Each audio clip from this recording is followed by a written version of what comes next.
بسم اللہ الرحمن الرحیم۔ السلام علیکم دوستو۔ ایسے شواہد ہیں کہ چائنا خاموشی کے ساتھ ایک نئی عالمی طاقت کے طور پر امریکہ کی جگہ لے رہا ہے، اور یہ سب ہماری آنکھوں کے سامنے ہو رہا ہے۔ یعنی اب ہم پر کسی ایک عالمی طاقت کا انتخاب کرنے کے لیے دباؤ بڑھتا جا رہا ہے۔ اس لیے ہمیں جلد از جلد چائنا کے حوالے سے ایک مضبوط پالیسی طے کرنی ہوگی۔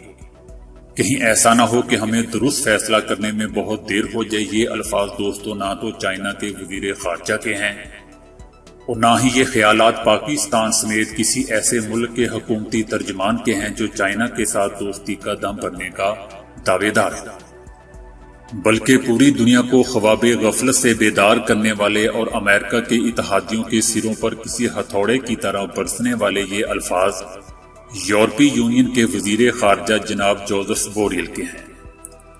جن کا اظہار انہوں نے گزشتہ دنوں جرمنی کے سفارتکاروں کی ایک کانفرنس کی خطاب کرتے ہوئے کیا۔ یہ وہی یورپی یونین ہے جو کل تک امریکہ کی سب سے بڑی حاشیہ بردار ہونے پر فخر سے پھولے نہیں سمایا کرتی تھی، لیکن آج اسی یورپی یونین کے ایک وزیر خارجہ کسی بند کمرے میں ہونے والی خفیہ میٹنگ میں نہیں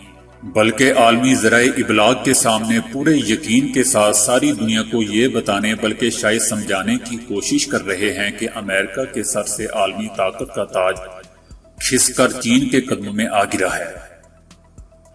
اور چائنا کسی بھی وقت اس تاج کو اپنے سر کی زینت بنا کر دنیا کی ایک نئی عالمی طاقت ہونے کا باضابطہ اعلان کر سکتا ہے۔ دوستو، دلچسپ بات یہ ہے کہ یورپی یونین کے وزیر خارجہ جوزف بوریل صرف اسی پر بس نہیں کی بلکہ لگے ہاتھوں وہ ترنگ میں آ کر یہ بھی کہہ گزرے کہ ماہرین جس ایشیائی صدی کی آمد کی پیشگوئی کر رہے تھے اس کا شاید کورونا کی وبا کے دوران ظہور ہو چکا ہے، اور اب تاریخ میں کورونا کی وبا کو ایک ایسے فیصلہ کن موڑ کے طور پر یاد رکھا جائے گا جب دہائیوں بعد امریکہ دنیا کی رہنمائی کرتا ہوا نظر نہیں آئے گا۔ بہرحال ایک بات تو طے ہے کہ کورونا کی عالمگیر وبا کے بعد عالمی منظرنامے میں سیاسی تبدیلی کی تیز آندیاں چلنا شروع ہو گئی ہیں۔ مطلب کہنے کا یہ ہے کہ اب ہوائیں ہی کریں گی روشنی کا فیصلہ، جس دیے میں جان ہوگی وہ دیا رہ جائے گا۔ عالمی فرم PwC کی حال ہی میں جاری ہونے والی رپورٹ میں دی ورلڈ ان 2050 نے بھی چائنا کی ایک نئی عالمی طاقت ہونے پر مکمل تصدیق کرتے ہوئے لکھا ہے کہ اگر کسی بھی ملک کی مجموعی پیداوار یعنی GDP کو لوگوں کی مساوی قوت خرید جس کا حساب مختلف ملکوں میں قیمتوں کے فرق کو برابر کر کے لگایا جاتا ہے، اس کے اعتبار سے دیکھیں تو چائنا اس وقت دنیا کی سب سے بڑی عالمی معاشی طاقت بن چکا ہے، اور اس کے علاوہ ایک کے بعد ایک ملک کا چائنا کے ساتھ قدم سے قدم ملا کر چلنے کا اعلان کرنا، اور آئے روز کسی نہ کسی عالمی ادارہ کا اپنی رپورٹ میں یہ لکھ دینا کہ چائنا ایک عالمی طاقت ہے۔ کیا یہ سب یوں ہی بس ایک حسن اتفاق یا کسی کی شرارت کہہ کر نظر انداز کیا جا سکتا ہے؟ یقیناً ایسا بالکل بھی نہیں ہے۔ دنیا کا کوئی بھی عالمی ادارہ یا پھر کوئی بھی ملک اگر چائنا کے عالمی طاقت ہونے میں صبح و شام یہ تصدیق کر رہا ہے تو اس کا سادہ سا مطلب یہ ہے